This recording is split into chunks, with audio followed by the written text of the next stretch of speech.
Hoje, cada vez mais, está difícil de ter profissionais, porque todos são idosos. Não existe mais uma escola de relojoeiro. Hoje, as escolas são para relógios eletrônicos a quartos. Então, hoje, ninguém tem vontade de ser relojoeiro, porque você não tem volume de produção. Então, cada vez mais está difícil do cliente que tem um relógio encontrar alguém que o atenda, assim como a gente de ir atrás do mercado para dizer, olha, nós estamos aqui, eu existo, traga o seu relógio para eu consertar. Muita gente que nos procura porque já tem isso na família há muitos anos. O pai tinha, o avô tinha, tá? Então ele está continuando, mantendo o relógio funcionando.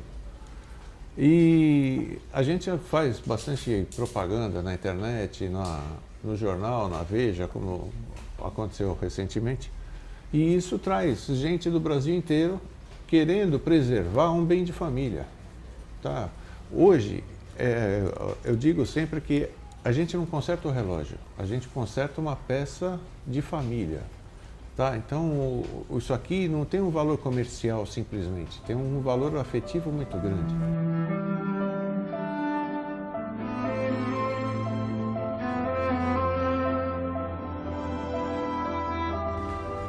Não sei nem se foi escolha. As coisas na vida da gente, a gente brinca que cai de paraquedas, né?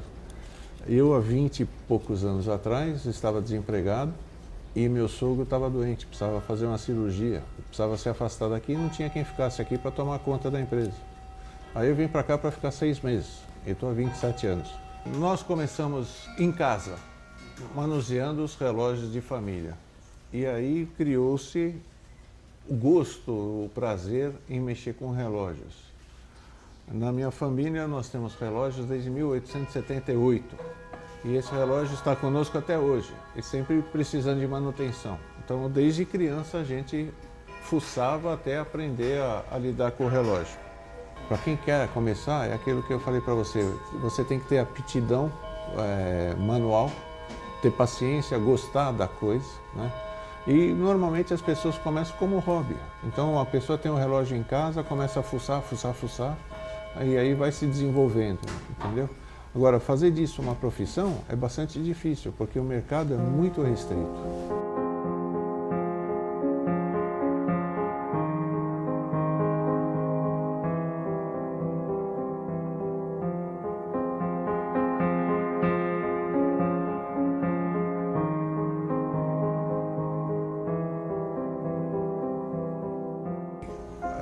É que estão cada vez mais difíceis de serem localizados, mas conforme eu estava te falando, são todas pessoas de idade, já aposentados, muitos trabalham em casa, então fica difícil te falar, olha, vai na rua tal que lá você tem. No centro da cidade você encontra ainda algumas pessoas que ainda fazem esse tipo de serviço. Os nossos relojoeiros são antigos no mercado, então existe uma espécie de uma cooperativa, de um pedir peça para o outro, um pedir informação para o outro.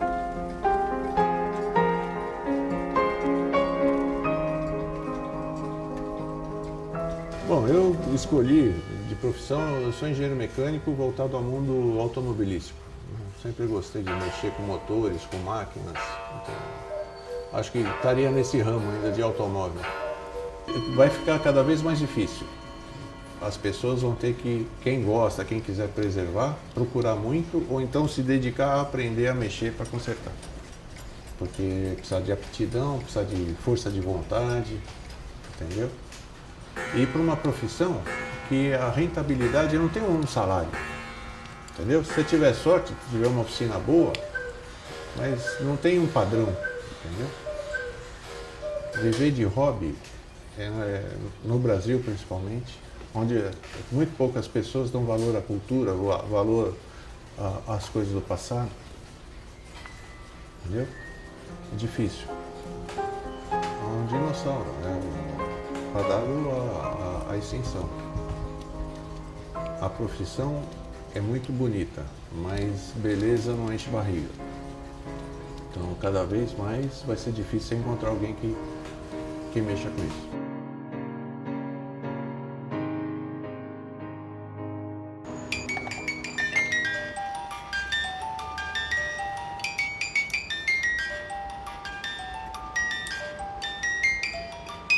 Como é que você vai discutir o futuro? Fala para mim. É uma profissão que, se fosse um bom ramo, não estaria acabando, tá certo?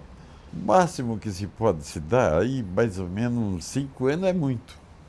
Muito. Só vai ficar aqueles que vai ficar fazendo concertinho para loja, sabe aquela coisa toda, porque não tem mais, quase não tem mais, né? Nós temos cara que trabalha aqui, pessoas que trabalham há 20 anos, né? 18, 15 e tudo, né? Que trabalham em casa, né? Não trabalha aqui dentro. Então, tem vários. E acontece o seguinte, a gente vai indo até que tem esse pessoal ainda trabalhando, porque vai chegar um ponto que você não vai ter condição de trabalho.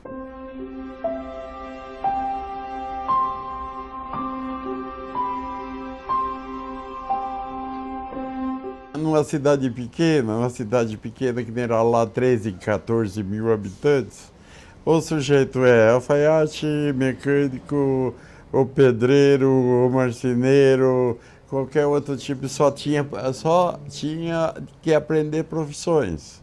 E eu escolhi ser alfaiate.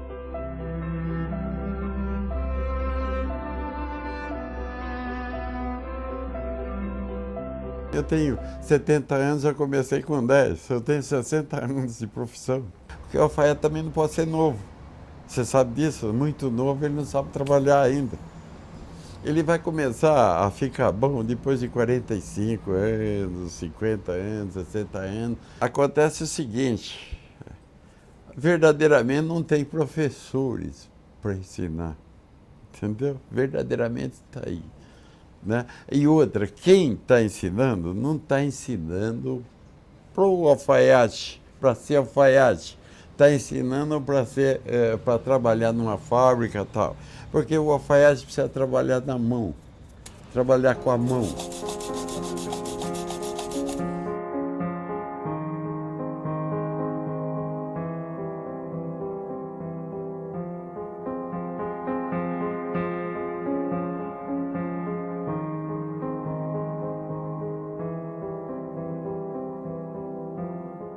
Alfaiate faz só a masculina, o costureiro faz o feminino, entendeu? Porque mão de obra é completamente diferente, você não vai ter mão de obra para uma coisa e mão de obra para outra. Por exemplo, não tem mão de obra para se fazer roupa feminina e a masculina, porque a masculina é uma mão de obra pesada. A mão de obra feminina é uma mão de obra mais leve e rápida, sabe? Que precisa aprontar rapidamente, porque a moda muda muito rápido. A gente começa 30, 40, 50, 60 roupas e vai indo porque ele para a prova. Depende do tempo que leva para provar, porque o cliente vir provar ou eu ir na casa dele provar, né? Então depende disso. Você vai ter que fazer o modelo, preparar o tecido, né? E vai cortar a roupa, vai preparar a prova, aí o proveiro que vai pôr a prova, né? O que vai pôr a prova, ele vai demorar mais ou menos 1 dia e meio para pôr essa prova.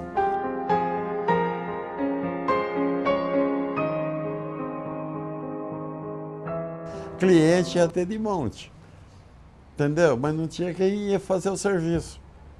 Olha, se você soubesse o que é ruim você não ter pessoa para fazer, a pressão que você sofre de manhã à noite, se você chegar aqui no meio de semana, você fica louco, sabe? É um que liga de lá, outro que liga de cá, é minha roupa, isso, aquilo, tal, aquela coisa toda, sabe?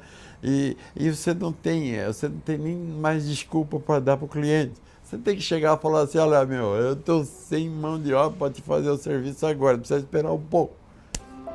Aqui, se eu ficar doente, tem que fechar a fataria. Entendeu? Com tudo o pessoal que eu tenho.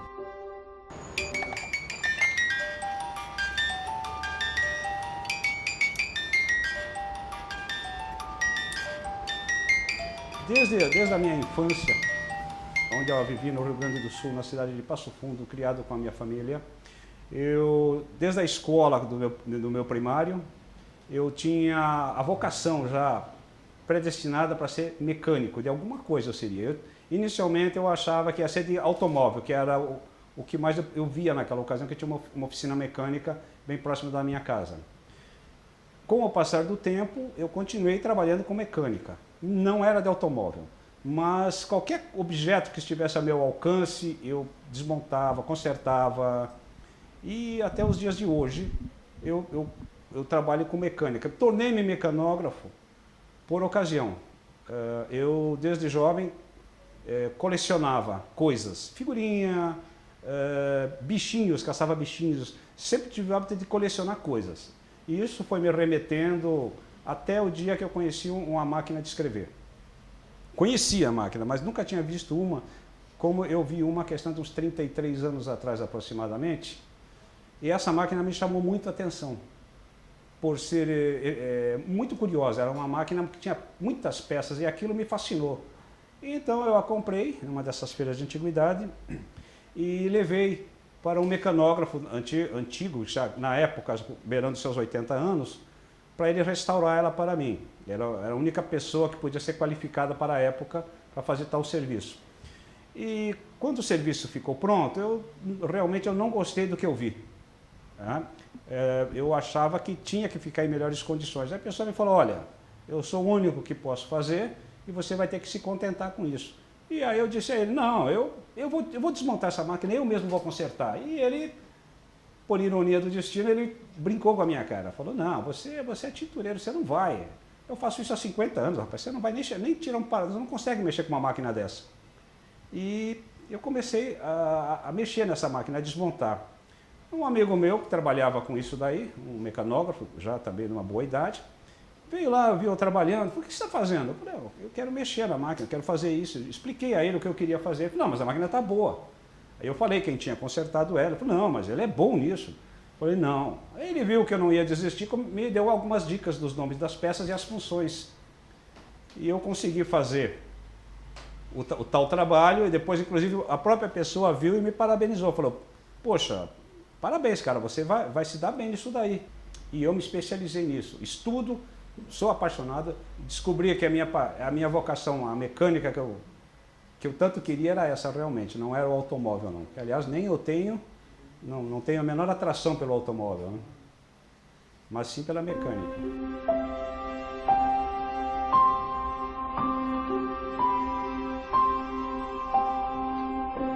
Então você tem a máquina de escrever, que é a minha especialidade, da pré-história, proto-história, ao uso prático.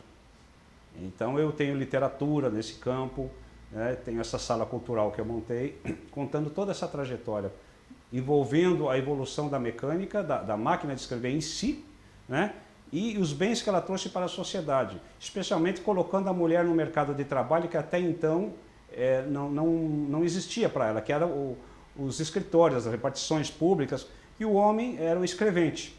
As máquinas que eu trabalho, basicamente, são peças de estimação.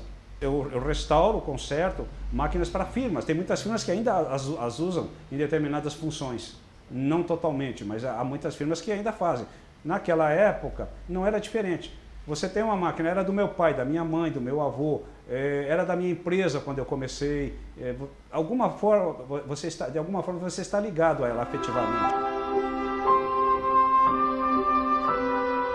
Há pouco tempo me apareceu um jovem aqui, tem uns 12 anos eu acredito, 12 anos. E ele entrou no meu site e falou, olha, seu Ronaldo, eu adoro consertar a máquina, quero colecionar, quero ser mecanógrafo, quero consertar a máquina, quero ser mecânico de máquina de escrever. Passou um tempo, a mãe dele trouxe ele aqui, porque ele tinha desmontado uma máquina e não conseguia arrumar umas coisas lá. Bom, eu vi que ele tinha interesse, mas ele, assim, o que eu disse à mãe dele, falou, olha, é raro, eu teria o maior prazer em ensinar ele, entende? Que você via que ele queria, mas o conhecimento que eu adquiri em 30 anos, para passar em 10, 20 minutos, não tem como. Eu precisaria que ele viesse aqui uns 2, 3 dias, 4 dias, fim de semana, trouxesse uma máquina, ou veio eu trabalhar, eu ensinaria ele. Ela falou, talvez nas férias eu o traga.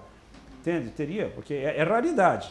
Agora, tem mais jovens, não assim querendo usar a máquina, escrever com a máquina.